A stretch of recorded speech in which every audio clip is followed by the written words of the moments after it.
शिव और पार्वती का विवाह। हिमालय के राजा हिमवंत और उनकी पत्नी मैना देवी शिव जी के भक्त थे।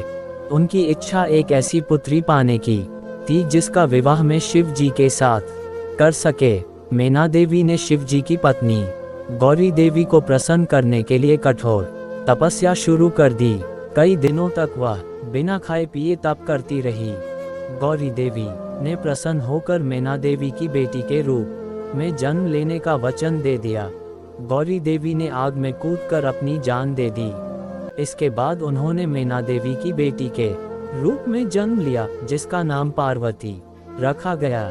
पार्वती ने जब बोलना शुरू किया तो उनके मुंह में पहला शब्द शिव ही निकला।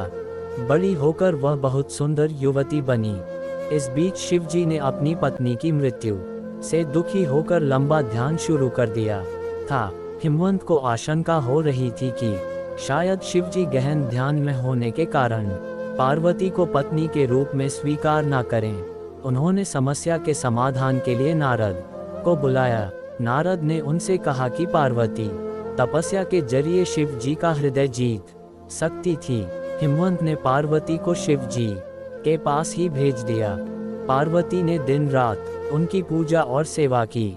शिव जी पार्वती की भक्ति से बहुत प्रसन्न हुए, लेकिन उन्होंने उनकी परीक्षा लेने का निश्चय किया। उन्होंने युवा ब्राह्मण का रूप धारण किया और पार्वती के पास जाकर कहने लगे कि भिखारी की तरह रहने वाले शिव जी से विवाह करना सही नहीं होगा। पार्वती यह सुनकर बहुत क्रोधित हुई। उन्होंने स्पष्ट कह दिया कि वे शिव को छोड़कर और किसी के साथ विवाह नहीं करेंगी। उनके उत्तर से संतुष्ट होकर शिव अपने असली रूप में आ गए और पार्वती से विवाह करने को तैयार हो गए। हिमवंत ने धूमधाम से दोनों का विवाह कर दिया।